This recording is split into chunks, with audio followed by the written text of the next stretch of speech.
Good morning, everybody. Dave Schmidt along with Matt Nestor and producer Tom Warner. We're going to jump right into our next interview. We have the IHSA's Matt Troha, and Matt's probably going to be busy this week because there's a lot of things going on. And are you going to be making that trip Friday to Chicago for the hearing, Matt, or is that going to get called off, do you think, a little bit?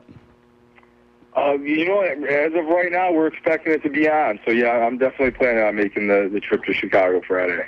When you look at all this stuff, there's a lot of things going on, and they are holding it on Friday night just before football. That's one of the questions you guys seem to have on the press release that came out, that it's not really fair because a lot of your school officials that want to come and support you probably going to have to be at their football games to make sure the crowd stay happy and nice.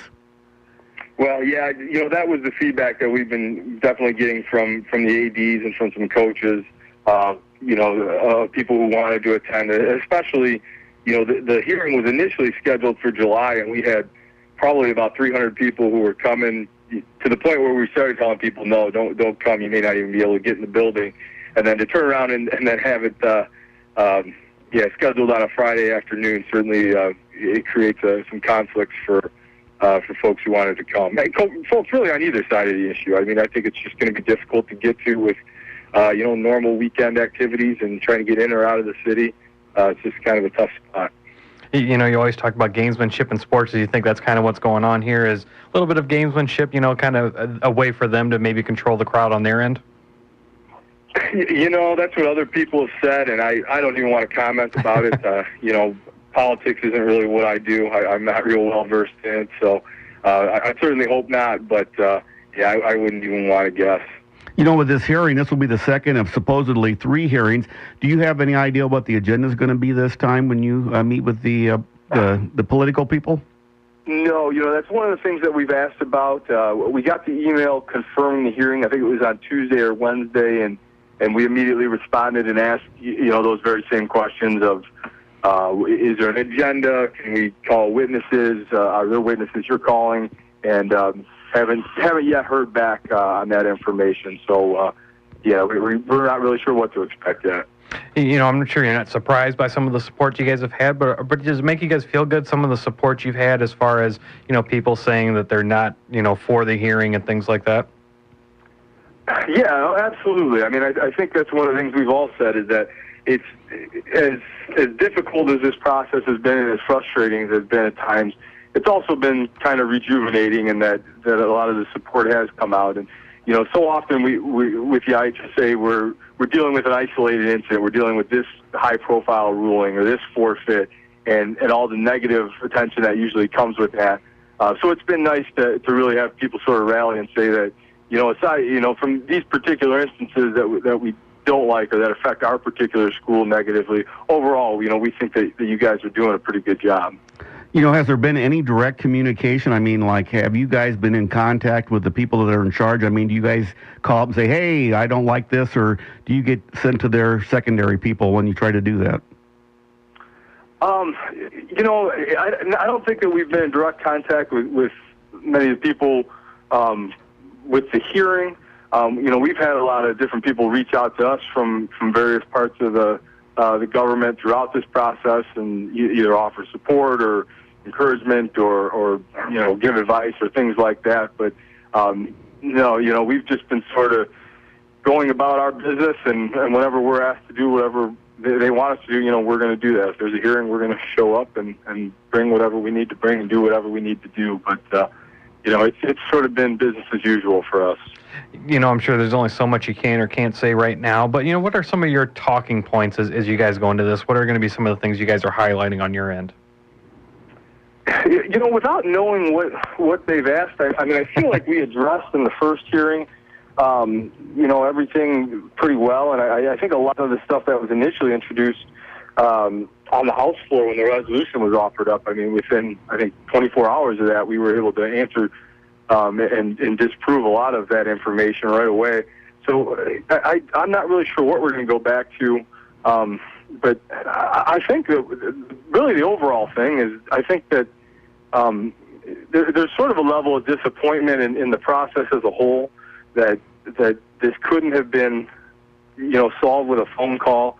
We're not stupid. If somebody from the state government calls us and says, hey, I'd like to know more about this, or what are you guys doing with this, we're not going to hang up the phone and say, no, we're not going to tell you. I mean, we know better than that. That's how you end up in situations like this. But to go from nothing to here is, I think, what's been so frustrating. And our schools, I think, feel very, very frustrated. I think disrespected is a word that's been emailed to me this week from folks who are saying this is the education committee, and it doesn't seem like they're listening to the educators. And had they done that, we wouldn't be at this point, because you've mentioned all the support that we've gotten, people who are willing to say that the IHSA has been good to work with and been good for their school and their community.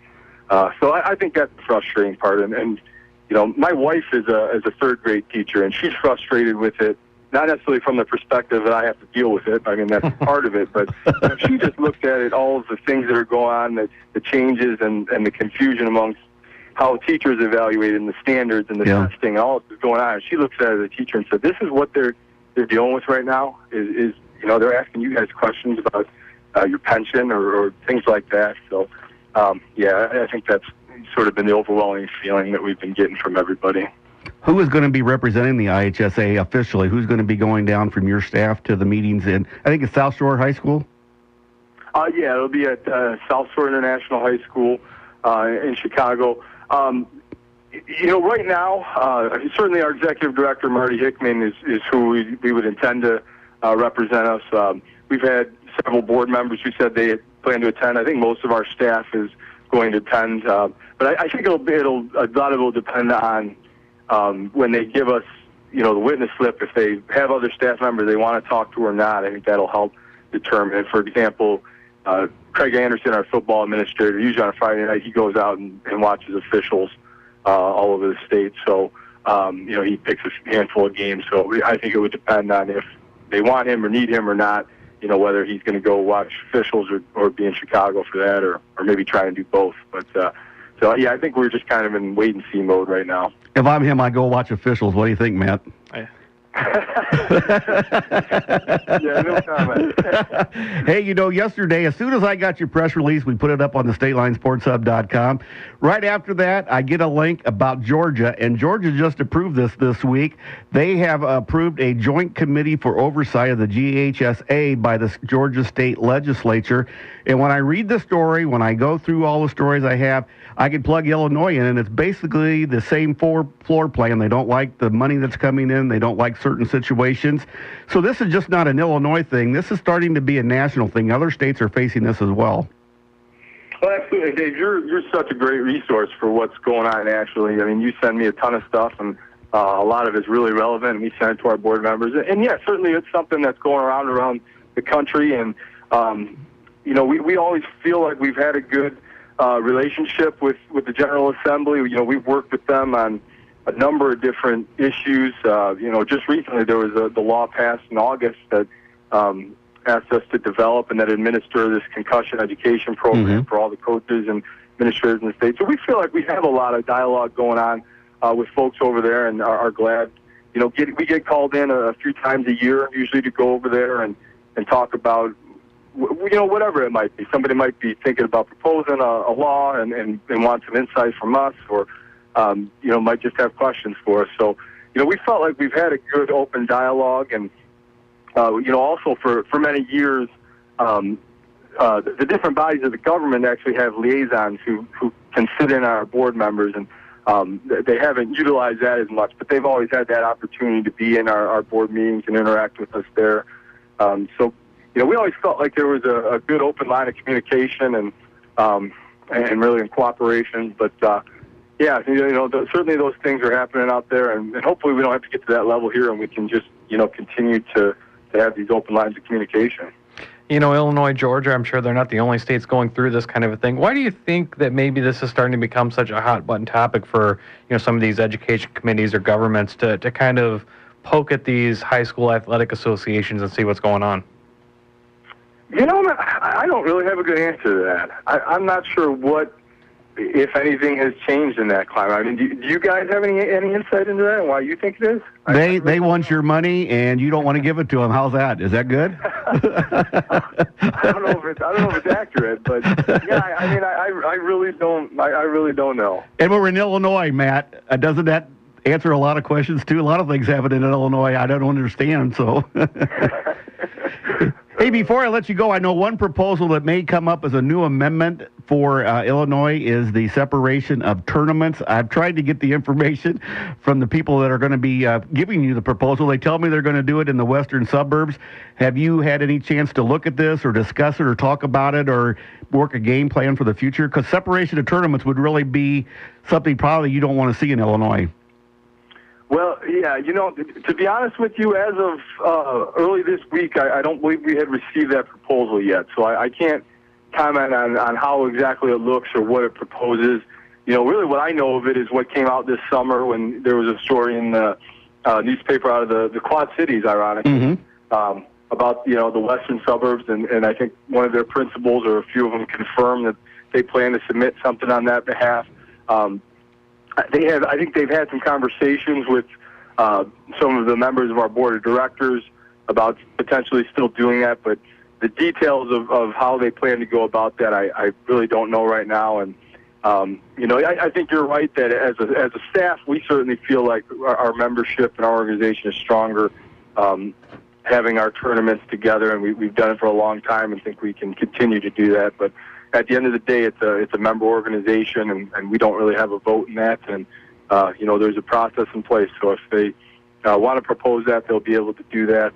But it'll certainly be a major point of discussion if it occurs this fall. And I'm sure there's going to be a lot of the legislature will probably get involved in that as well, because that's sort of a far-reaching topic. Yeah, they did tell me they were going to send it in before the October 14th deadline. I mean, I keep bugging them, and they keep telling me they're going to send it in. So we'll find out, I guess, huh, Matt?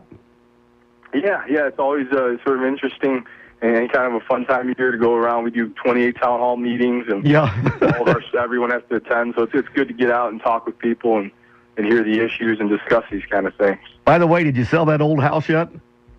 We did, yes. We officially are Hayworth Hornets now. We moved just a little south of Bloomington and live in Hayworth, Illinois now. So, yeah, thanks for asking. With all the troubles at the IHSA, that's worse having two houses, isn't it?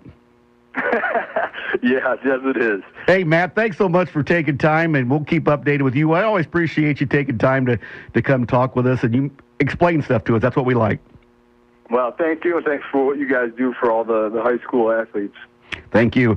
Hey, we've been talking with Matt Troha from the IHSA. If you have a question, you ask Matt. He takes care of you. He will always answer to the best of his ability. He even had one. Asked him a question. He's like, I don't know. It's a good question. What do you think? That's right. If he can't give you the answer, he's not. He won't try to make anything up. So, of all the guys in the IHSA, he probably needs more money because he has to be the defender of the good there. So we're going to take a time out. We're going to talk some girls golf. Some big upset this week. We'll be back in a moment to talk about that here on the State Line Sports Hour here on News Talk 1440 WROK. Hey, this is Greg Saunders, your host for